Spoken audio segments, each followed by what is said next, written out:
naquilo que Deus tem a nos dizer nessa manhã, nos versículos 13 a 16. 1 Pedro, capítulo 1, versículos 13 a 16.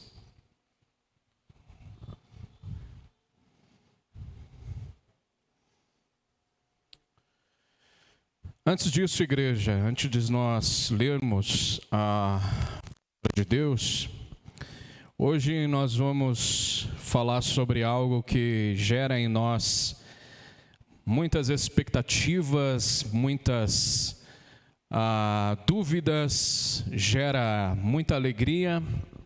Hoje nós vamos falar sobre a eternidade. E eu tenho certeza que você ama falar sobre esse assunto.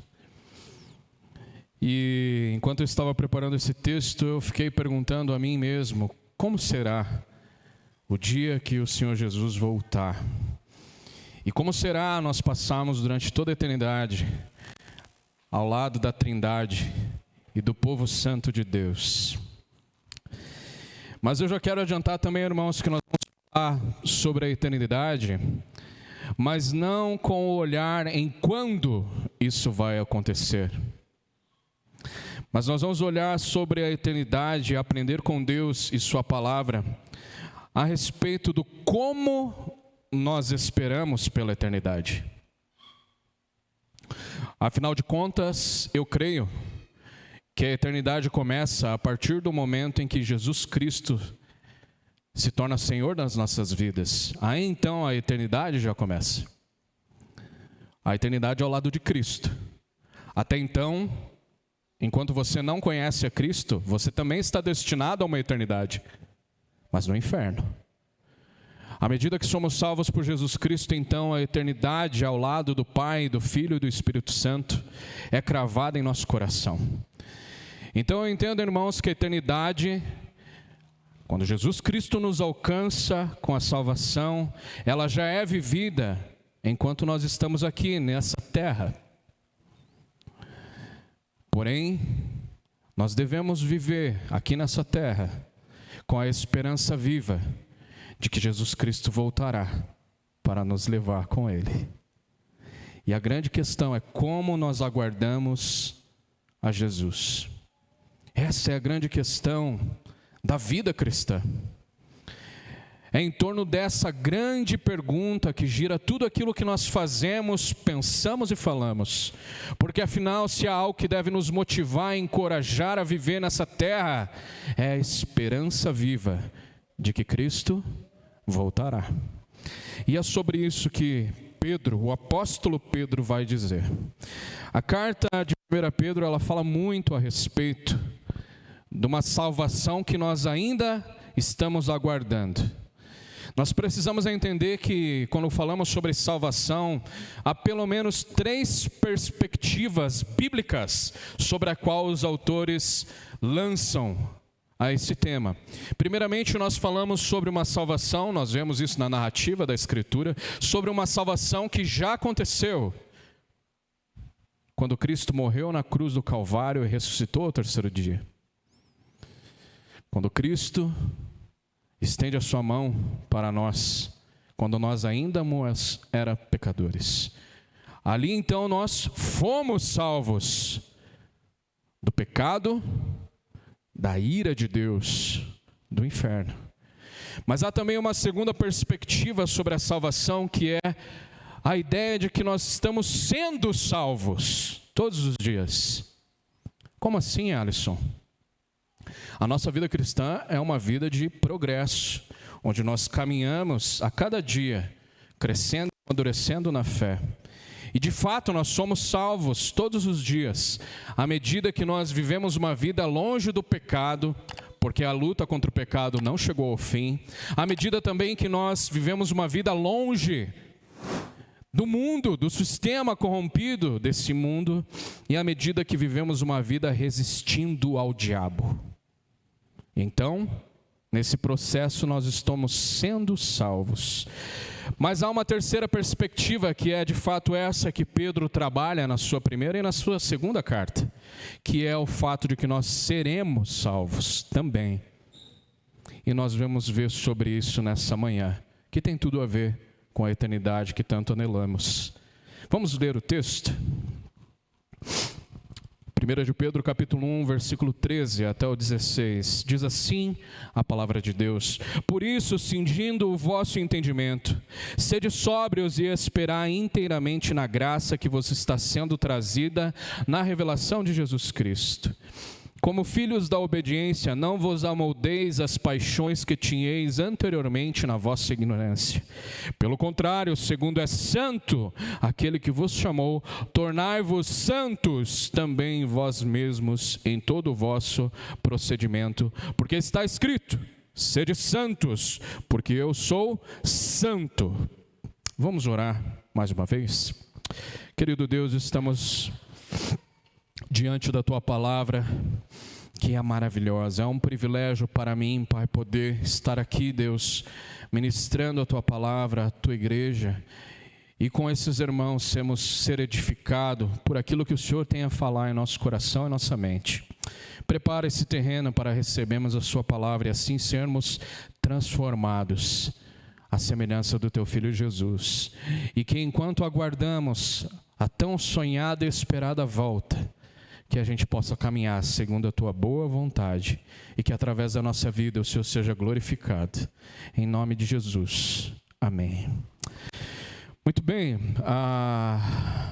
Pedro então está falando sobre a eternidade. E aqui nesse texto ele vai trabalhar um aspecto que é essencial à vida cristã, que é a santidade. E aqui Pedro vai falar sobre a santidade pessoal, sobre a nossa busca em estar em conformidade com a vontade revelada de Deus. É sobre isso então que Pedro também vai nos falar, sobre uma santidade de vida no nosso dia a dia, como nós expressamos a santidade de Deus em tudo aquilo que fazemos. Afinal, nós aprendemos com o nosso Senhor Jesus na oração do Pai Nosso, onde Ele nos ensina a dizer: santificado seja o seu nome.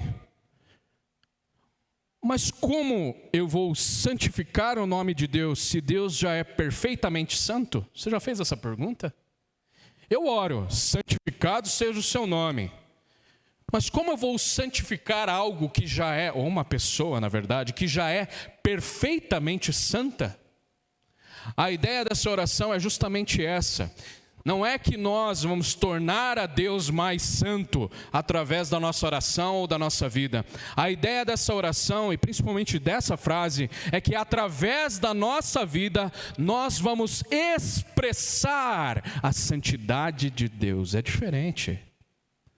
Nossa conduta, nosso pensamento, as palavras que falamos, a maneira como nós nos comportamos, deve expressar a santidade de Deus, dia após dia. E é sobre isso que o apóstolo Pedro está falando.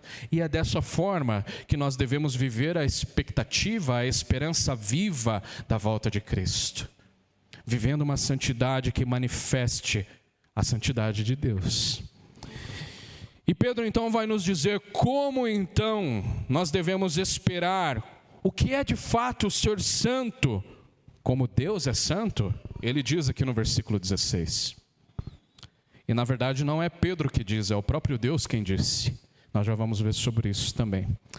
E ele começa com duas palavras que são extremamente importantes para que a gente possa entender. Ele começa o versículo 13 dizendo: por isso. E o que isso significa?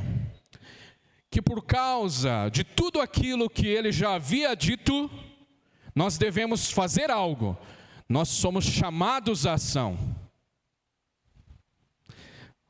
Na linguagem do marketing digital, nós temos 3 letrinhas que significam, né, uma chamada para ação, CTA. Aí eu não sei falar inglês, então eu não vou nem me arriscar. Mas no marketing a gente precisa dessa ação. Compre agora. Isso é uma chamada à ação. Isso é importante para você. Isso é uma chamada à ação. Você vê nas propagandas geralmente isso acontecendo. Perceba. Então Pedro está falando assim: por causa de tudo que eu disse antes, eu vou chamá-los à ação. Mas o que Pedro de fato disse? A gente estudou há algum tempo atrás, eu vou retomar basicamente em uma frase. Por causa da gloriosa riqueza da salvação de Deus em Cristo Jesus, nós somos chamados à ação. Nós somos chamados à santidade. Por causa das bênçãos que nós somos alvo, através do plano de Deus centrado em Cristo Jesus, nós somos chamados a buscar a santidade. E ainda mais, versículo 4. Por causa da herança incorruptível, sem mácula, imarcessível, reservada nos céus, nós somos chamados à ação. Por causa dessa herança, da salvação, da gloriosa riqueza da salvação de Deus em Cristo Jesus, nós somos chamados a agir, a ter uma ação, a viver em santidade. Mas como é de fato ser santo? Ser uma pessoa que agrada aos olhos de Deus. Eu sempre gosto de pensar que andar em santidade é fazer com que Deus olhe para nós e diga o mesmo que Deus disse a Jesus, não porque nós somos Jesus, mas porque somos filhos de Deus. É quando Deus olha para nós e diz assim: esse é o meu filho amado, minha filha amada, em que eu tenho grande alegria. Exatamente. Porque Deus disse isso para o Filho unigênito, mas por conta do Filho unigênito nós também somos chamados de filho. Somos adotados como filhos, e Deus também deseja a nós, a olhar para a nossa vida, a nossa conduta, a maneira como pensamos, falamos e agimos, e Ele deseja também que nós trazemos a Ele uma profunda alegria, e isso é ser santo. Mas Pedro então vai dar algumas orientações, na verdade alguns mandamentos, algumas ordens, porque Pedro foi revestido com a autoridade apostólica, então ele podia ordenar a igreja. E ele vai então trazer algumas ordens muito importantes, principalmente no momento em que nós vivemos, no tempo em que vivemos. E ele diz assim, depois de dizer por isso, ele vai dizer: cingindo o vosso entendimento. Mas o que significa? Pelo menos para mim, quando eu li a primeira vez, quando eu fiz devocional na carta, há um tempo atrás, essa palavra cingindo, ela soou estranha aos meus ouvidos. A ideia aqui é uma ideia que foi emprestada da cultura do Oriente Médio, onde as pessoas, os trabalhadores da época, as pessoas, na verdade, elas se vestiam com longos vestidos, túnicas, tanto homens quanto mulheres, ok? E a maioria das pessoas trabalhava em trabalhos braçais, que demandavam um esforço físico. E para essas pessoas, então, trabalharem, terem um maior desempenho no seu trabalho, trabalhar com vigor, com eficácia, com excelência, aquele vestido, aquela roupa ia impedir, muitas vezes, o movimento. Você sabe, por exemplo, aqui, faz algum tempo que isso não acontece, mas quando está muito frio, a gente faz o quê? Se enche, né? De casaco, de blusa e não sei o quê. E aí você chega aqui para adorar a Deus e você não consegue às vezes nem bater palma de tanta blusa que você tem. Por quê? Porque os seus movimentos estão restritos. E isso acontecia com aquelas pessoas, só que isso acontecia no frio, no calor, em qualquer momento, porque era a maneira como elas se vestiam. Então, para que elas pudessem ter um maior desempenho no trabalho, o que elas faziam? Elas pegavam essas vestes longas, elas erguiam até ficar como se fosse do comprimento de um calção, e elas andavam com um cinto, e elas então prendiam essas roupas com esse cinto. O que Pedro está dizendo, basicamente numa tradução bem literal: ponha o cinto na sua mente. Isso significa a palavra cingindo. A gente costuma ouvir em alguns outros círculos evangélicos, né? Tá amarrado. Já ouviu? Está amarrado. É basicamente o que Pedro está dizendo aqui, só que ele não está falando sobre o diabo ou qualquer coisa que seja. É para você amarrar o seu entendimento. É para você preparar a sua mente, para que você possa então focar a sua atenção, os seus esforços, o seu vigor na busca pela santidade. Irmãos, nós não somos cristãos somente que agem, apesar o apóstolo Pedro está nos chamando a ação, mas agir na verdade é envolver também o nosso pensamento. Nós precisamos raciocinar sobre a nossa fé, sobre as coisas do Evangelho, sobre as doutrinas, sobre a palavra de Deus. Afinal, o outro apóstolo muito famoso também diz assim: o culto racional. A sua mente precisa estar envolvida com as verdades do Evangelho. E por que essa palavra do apóstolo Pedro sobre a santidade e sobre o fato de que um aspecto da santidade é nós amarrarmos a nossa mente, prepararmos a nossa mente para que nós possamos então compreender as verdades bíblicas com eficácia, com excelência e viver essas verdades com vigor? Por que ele está dizendo isso? E por que é tão importante para nós? Irmãos, o fenômeno da internet, ele tem tornado essa geração uma geração burra. As pessoas não pensam mais. As pessoas não raciocinam mais. As pessoas pegam e ouvem o que os influencers dizem e tomam isso como verdade. E saem propagando essas coisas como se fosse verdade. E tomam isso para a sua vida. E andam com isso como se fosse um lema. E fazem frases. E escrevem cadernos. E gravam no seu coração e na sua mente. Hoje nós não raciocinamos mais.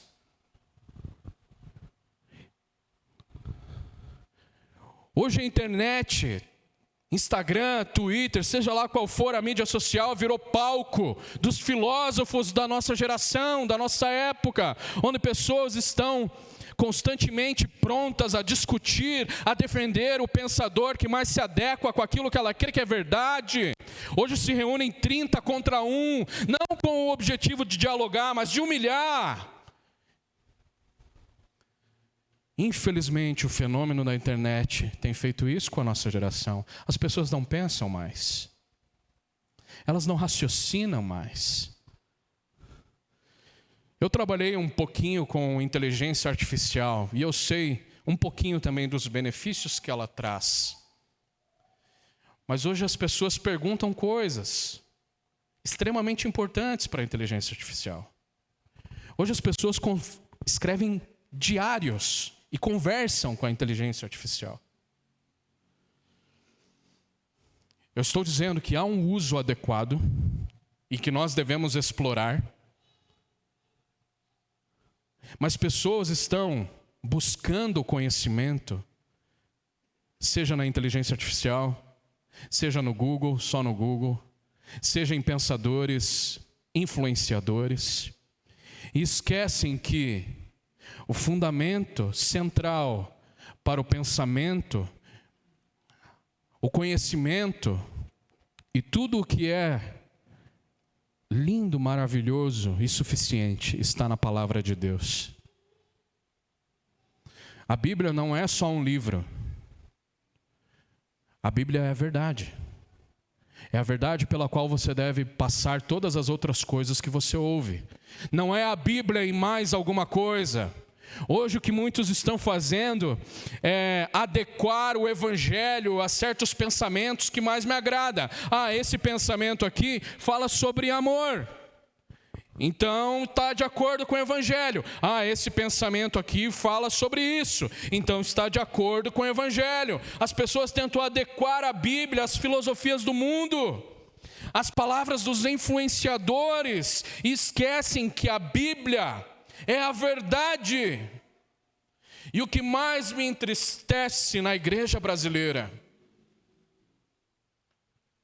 é que outro apóstolo diz assim, que a igreja é coluna e baluarte da verdade. Mas muitas igrejas estão deixando pensamentos entrarem dentro do seu meio e maltratarem a noiva de Cristo. Porque cristãos não estão cingindo o entendimento, não estão preparados para pensar.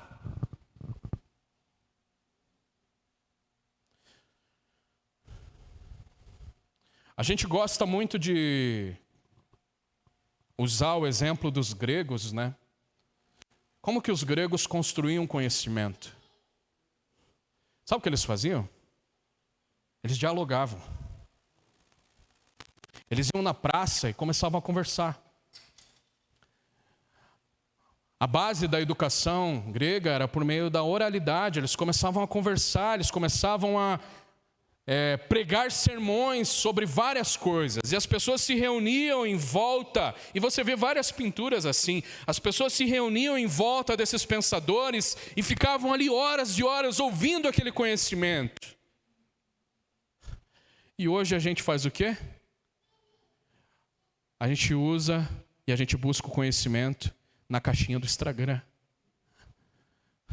no Twitter.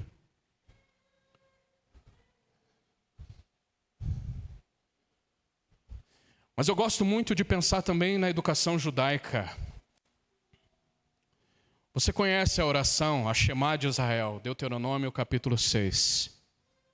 Vamos ler, porque essa oração é maravilhosa. Deuteronômio capítulo 6.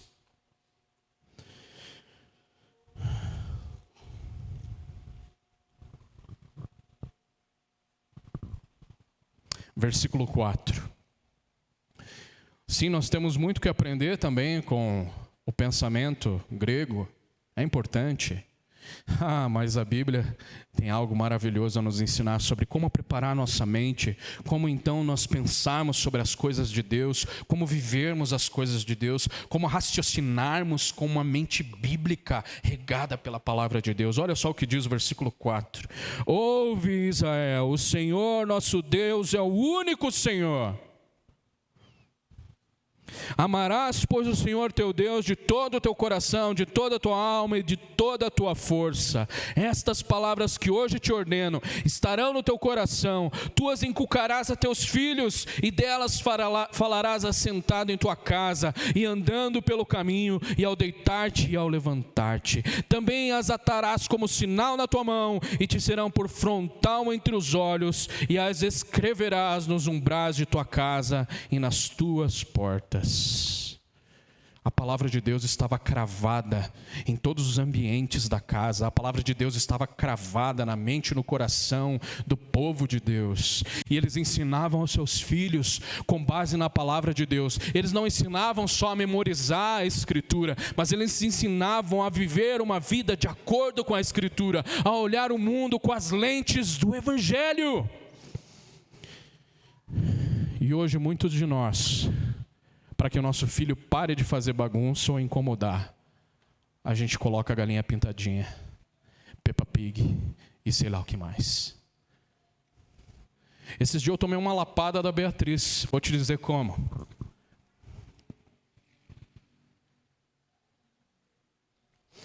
A Beatriz já leu a Bíblia toda, só que a Bíblia dela é dessa finura assim, mas ela já leu. Algumas histórias ali selecionadas. Uma biblinha assim, desse tamanho, com algumas histórias ali selecionadas. E agora a gente foi para um outro nível. Ela tem uma Bíblia um pouco maior, né, de tamanho e de quantidade de páginas. E a gente tem o hábito de ler essa Bíblia para ela. E teve uma vez que, por conta da rotina, e na verdade por pecado mesmo, eu fiquei uma semana sem ler com ela. Uma semana. E aí nós temos uma estante de livros onde a gente deixa essa Bíblia. E um dia a gente estava lá em casa e fazendo as coisas da casa e ela estava no chão. Aí ela olhou para a estante e apontou. Fez assim, E ali na estante a gente deixa, além dos livros, várias coisas que ela não pode pegar, mas que ela quer pegar. Então a gente deixa numa altura em que ela não alcance. Controle da TV, e controle de videogame e tudo mais. E aí a gente achou que ela estava querendo alguma dessas coisas. O celular, o controle da TV ou do videogame. Mas sabe o que ela estava querendo? A Bíblia. E aí ela me deu essa lapada. Porque nós precisamos, irmãos, de Bíblia. Eu não estou falando que você não pode receber e olhar para alguns ensinamentos e pensamentos da nossa época, desde que o seu filtro seja a palavra de Deus. É sobre isso que Pedro está falando. Cingir o nosso entendimento é raciocinar, é pensar a vida e tudo aquilo que nos envolve e está à nossa volta, segundo a vontade revelada de Deus. E é assim que nós devemos viver a expectativa, a esperança viva da volta de Cristo. Você já fez nas configurações do seu celular? Não sei se você sabe, eu descobri há pouco tempo, sabia? Eu não sou muito bom com tecnologia, não. Mas descobri há pouco tempo que nas configurações do nosso celular a gente consegue encontrar o tempo que a gente investe ou gasta em cada aplicativo. Você sabia disso? Você consegue ver a hora por dia em que você investe ou gasta em cada aplicativo. E aí vão fazendo o cálculo por meio de um gráfico, como você investe ou gasta o seu tempo com o celular e internet durante a semana. Se você não fez esse exercício, faça. E a minha pergunta é a mesma pergunta que eu me fiz. Quanto tempo eu invisto na palavra de Deus? E quanto tempo eu invisto no Instagram? Quanto tempo eu invisto vendo vídeo no YouTube de influencers que estão falando sobre algo, estão produzindo algo, algum conhecimento? E quanto tempo eu invisto no conhecimento da palavra de Deus?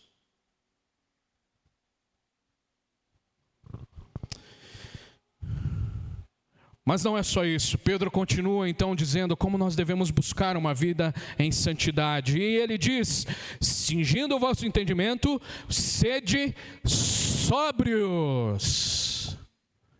E aqui a palavra sóbrio,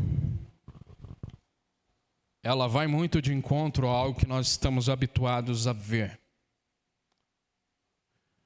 Você já viu alguém bêbado? Na verdade, você já deve ter visto. E um bêbado, ele perde os seus sentidos, ele perde até, de certa forma, a habilidade de caminhar, de andar. Ele perde o controle da sua fala, porque ele fala coisas que não convêm. Ele não raciocina direito. Um bêbado, na verdade, ele acaba até mesmo perdendo a sua própria dignidade. Porque chega a um ponto de cair no chão e dormir em qualquer lugar. Ser sóbrio é o contrário de ser bêbado. Ah, Alisson, mas eu não bebo. Nunca fiquei bêbado. Então eu sou sóbrio. Mas não é sobre beber ou não beber que Pedro está dizendo. Pedro está falando sobre a nossa mente. Muitas pessoas se deixam levar por esses pensamentos e perdem e começam a balançar daqui para lá, a cambalear nesse pensamento e depois nesse pensamento. Quando nós perdemos o Evangelho de vista, quando nós perdemos a palavra de Deus, quando nós esquecemos do fundamento, da doutrina dos apóstolos, nós ficamos então balançando, assim como um bêbado, caminhando e tropeçando em qualquer pensamento. E esses pensamentos começam a invadir a nossa vida. É sobre isso que Pedro está falando, é por isso que ele exorta e por isso que ele ordena: sejam sóbrios. E para você ser sóbrio, você precisa preparar a sua mente com o Evangelho. Senão você vai viver tropeçando. Irmãos, é muito triste quando eu ouço em alguns lugares pessoas que têm 5, 10, 20, 30 anos de igreja e não sabem o que significa graça. Pessoas que têm 10, 20, 30 anos de igreja e não sabem dizer o porquê que Jesus morreu.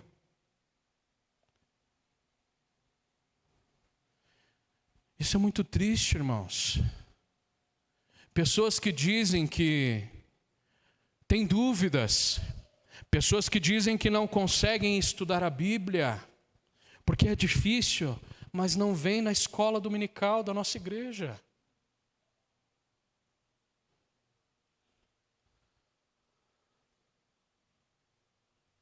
Isso me deixa muito triste. Porque nós pregamos o Evangelho, nós ensinamos a palavra de Deus, do mais pequeno até o mais experiente, para ouvir de alguns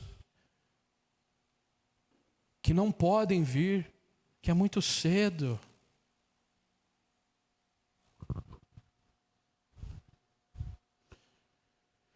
Seja sóbrio. E a sobriedade sobre a qual Pedro está dizendo, ela vem por meio de uma mente preparada com o Evangelho. Estude a Bíblia. Tem muitos cristãos que só tomam café com Deus Pai.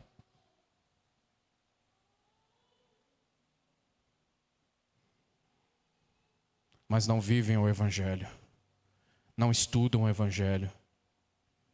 Não aprendem do Evangelho. Seja sóbrio. Mas Pedro não termina por aí. Santidade então é cingir o pensamento, amarrar o pensamento, amarrar a mente. Ser santo é ser sóbrio, não ficar balançando entre uma filosofia entre outra, mas estar fundamentado no Evangelho. E ser sóbrio é esperar inteiramente na graça que vos está sendo trazida na revelação de Jesus. Percebam, esperai inteiramente. Irmãos, a nossa esperança tem que estar em Cristo Jesus.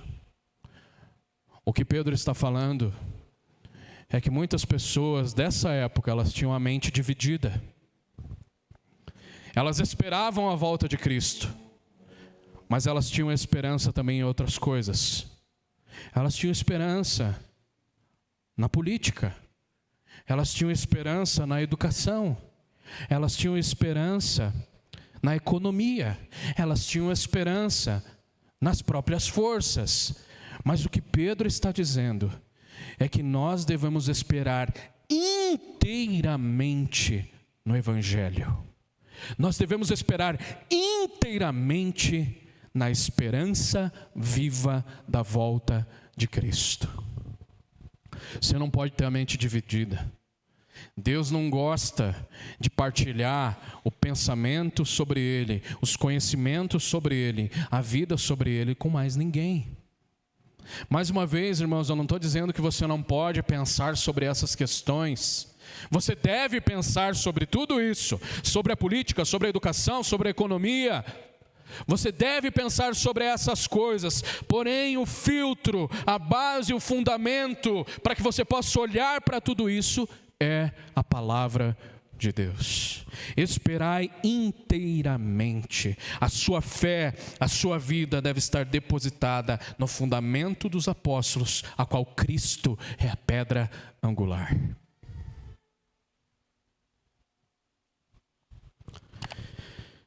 Mas não acaba por aí não, irmãos. Vamos lá, versículo 14. Como filhos da obediência, não vos amoldeis as paixões que tinhais anteriormente na vossa ignorância. Depois de Pedro, então, dar algumas ordens de maneira positiva, agora ele vai nos dar uma ordem no seu aspecto negativo. Mas antes disso, a gente precisa nos deter no comecinho desse versículo, onde Pedro vai dizer, como filhos da obediência.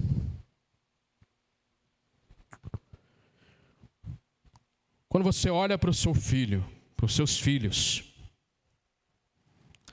e geralmente a gente faz isso quando nasce, né? Quando ele é bebezinho ali, a gente fica naquela disputa, né? Ah, mas é parecido com quem? Né? Tem a cara de quem? Né? Quando nasce não tem cara de muita coisa, tem cara de recém-nascido, né? Mas quando vai crescendo, vai formando ali um aspecto. Né? A Beatriz, por exemplo, pela graça de Deus, todo mundo, a maioria fala que ela é parecida com a Cris. Louvado seja Deus por isso. Né?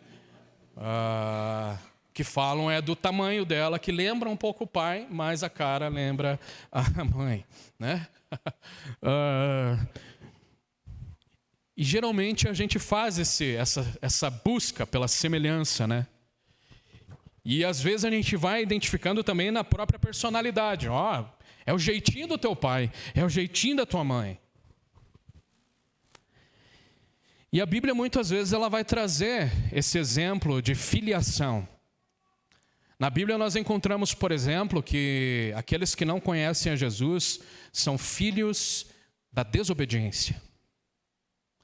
A Bíblia também vai trazer que aqueles que não conhecem a Jesus são filhos da ira de Deus. Em outro livro, a Bíblia também vai chamar aqueles que não conhecem a Deus como filhos do diabo. Filhos da prostituição.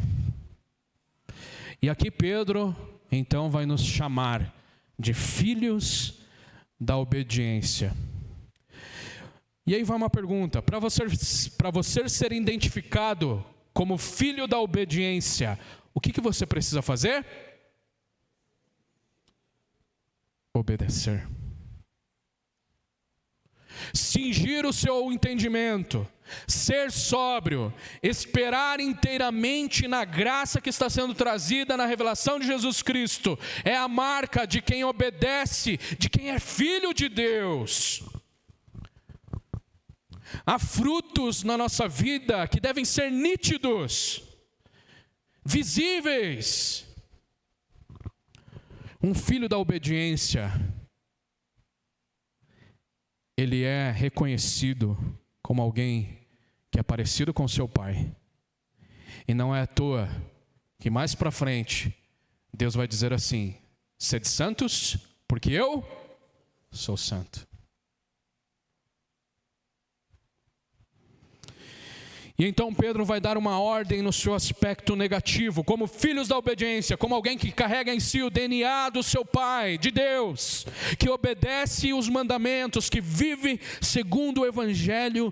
Não vos amoldeis às paixões que tinhas anteriormente na vossa ignorância. Pedro está falando e apontando para a nossa vida antes de Cristo, quando nós andávamos escravos do pecado, longe de Deus, fora do jardim.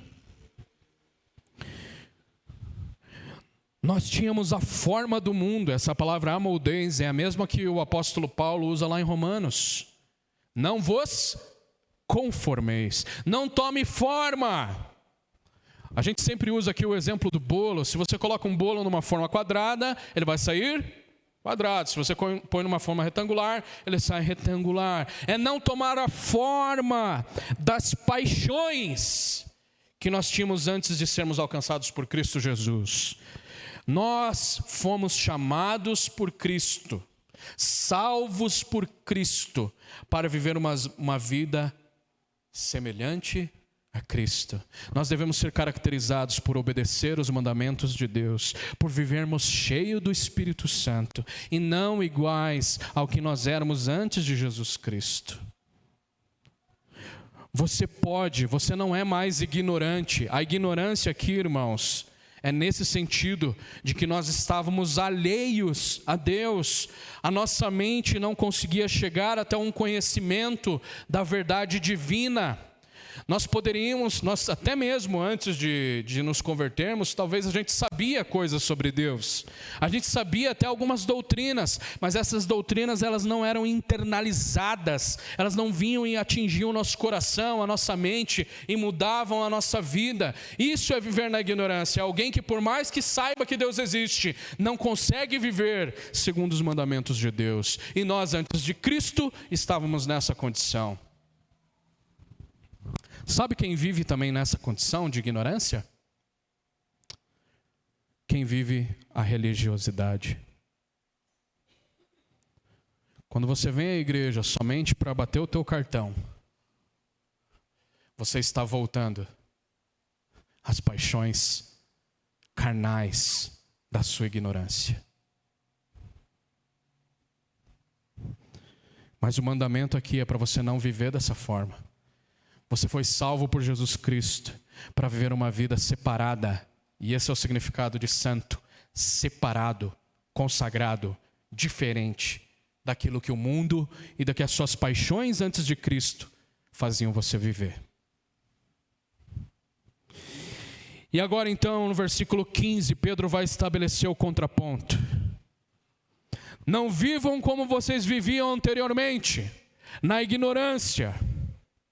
Antes de Cristo vocês viviam de uma forma, agora vocês foram resgatados por Cristo, e vocês agora podem viver na maneira como Deus deseja que vocês vivam, em santidade.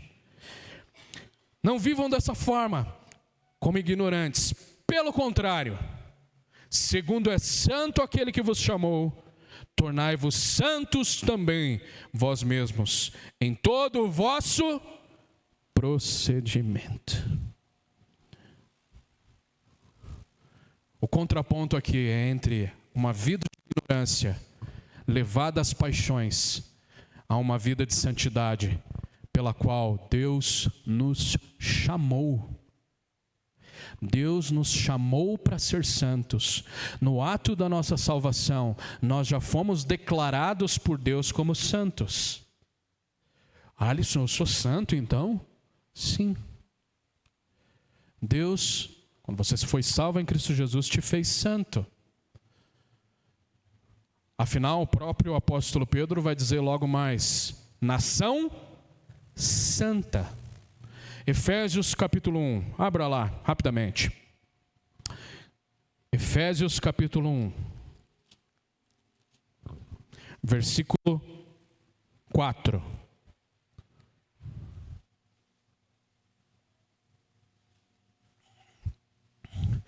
Efésios capítulo 1, versículo 4. Diz assim a palavra de Deus: assim como nos escolheu nele, antes da fundação do mundo, para sermos santos e irrepreensíveis. Você foi salvo para ser santo. Você foi salvo para ser diferente de tudo aquilo que o mundo é. Você foi salvo para ser consagrado a Deus. Irmãos, para com essa bobeira de ficar imaginando que Deus consagra coisas. Eu vou consagrar esse microfone. Sabe por que isso é bobeira? Porque Deus só partilha de um atributo dele com aquilo que é a imagem e semelhança dele. O microfone é a imagem e semelhança de Deus? Não.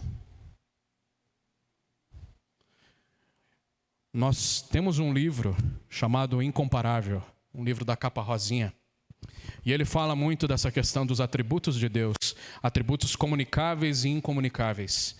E há atributos que Deus comunica conosco, que são parte do que nos faz a imagem e semelhança dele. E um desses atributos é a sua santidade. Pelo menos eu creio que ele compartilha da sua santidade conosco. Não totalmente, mas para que nós possamos caminhar à medida que vivemos em santidade.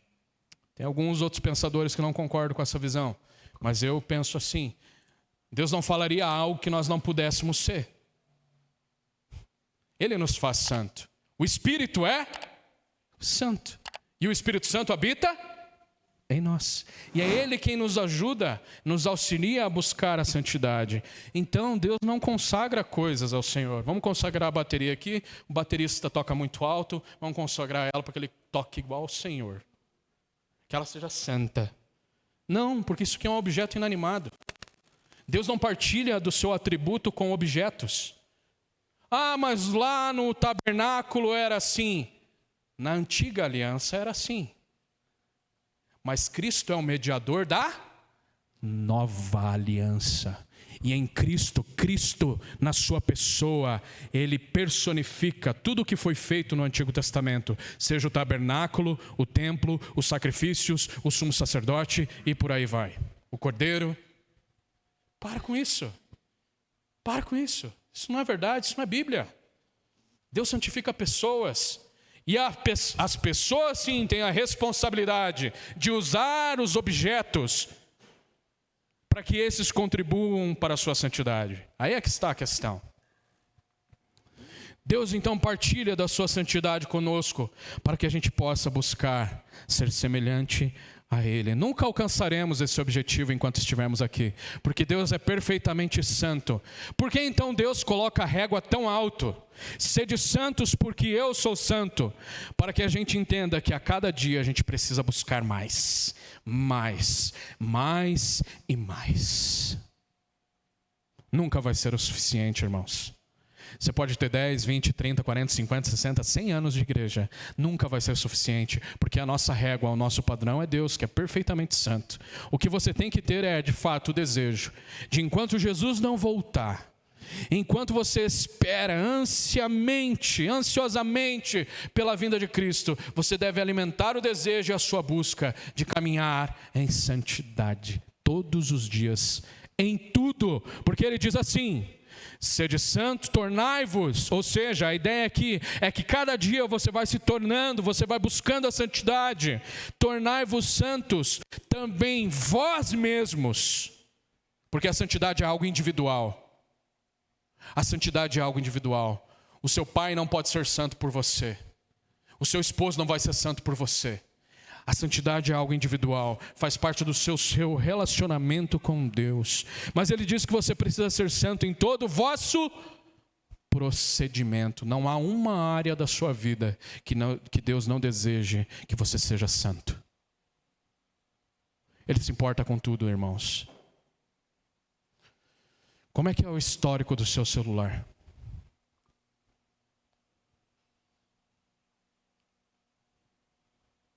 O que você faz no segredo do seu quarto? Para os casados, o que você faz no leito? Porque a palavra diz que o leito deve ser guardado sem mácula. Tudo que você faz lá é lícito? Como que você olha para os seus irmãos? É um olhar santo? Nós devemos ser santos em todo o nosso procedimento. Como que você trabalha?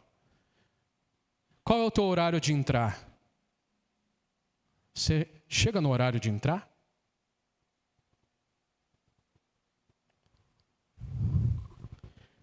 Seja santo em todo o seu procedimento, porque está escrito, versículo 16: sede santos, porque eu sou...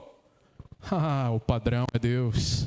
O padrão de santidade é de fato elevado. Já falamos aqui que Deus eleva o padrão. Pedro vai elevar o padrão, porque de fato o desejo aqui não é que a gente seja santo, e a gente nem vai conseguir ser santo como Deus é, porque Ele é perfeitamente santo. Mas a ideia é que nós, a cada dia, possamos progredir mais em santidade. E Pedro, então, ele faz o quê? Ele usa a própria palavra de Deus para estabelecer a autoridade. Porque esse versículo 16, ele está lá em Levítico 11. Levítico 11, 44, 45. Levítico 19, versículo 2. Levítico 20, versículo 7, Deus fala, e outras passagens de Levítico também, 20 e 26, Deus vai falar e repetir essas palavras: sejam santos, porque eu sou santo. Eu estou chamando um povo para ser santo, para ser diferente, para ser luz, para expressar a presença de Deus e a fim de que outras pessoas sejam agregadas a esse povo. Você já parou para pensar? Se você tem amigos não cristãos, você já fez a reflexão de pensar por que esses amigos te tratam tão bem?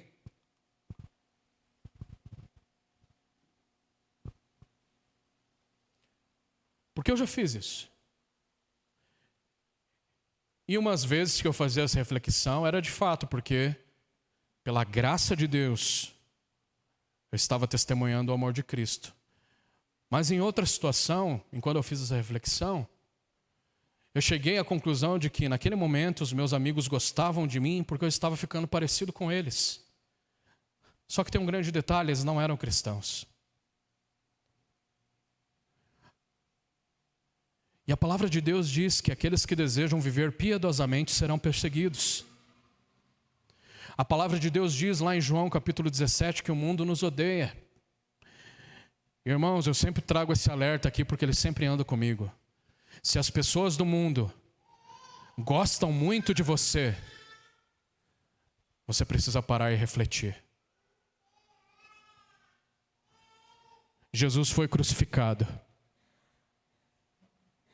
Mas quem pediu por Barrabás? Foi o povo. Seja santo. Ainda que você perca suas amizades por isso. Seja santo. Ainda que os teus irmãos achem que você é chato. Seja santo. Não porque as outras pessoas acham que é legal ou não acham que é legal. Porque Deus deseja que você seja santo. Você não está aqui para agradar as pessoas não, irmãos. Você está aqui para agradar a Deus. Não negocie sua fé. Não negocie seus princípios, não negocie os seus valores. Seja santo, porque Deus deseja que você seja santo. Afinal, a palavra de Deus diz lá em Hebreus capítulo 12: siga a paz com todos e a santificação, sem a qual ninguém verá ao Senhor. 1 Tessalonicenses capítulo 4 diz assim, que a vontade de Deus é esta: buscai a santificação. Esse é o desejo de Deus, é a ordem de Deus, é a vontade de Deus para a nossa vida. Como você tem esperado a volta de Cristo? Seja santo, enquanto você está aqui, porque somente os santos vão ver a Deus. Vamos ficar em pé, vamos orar?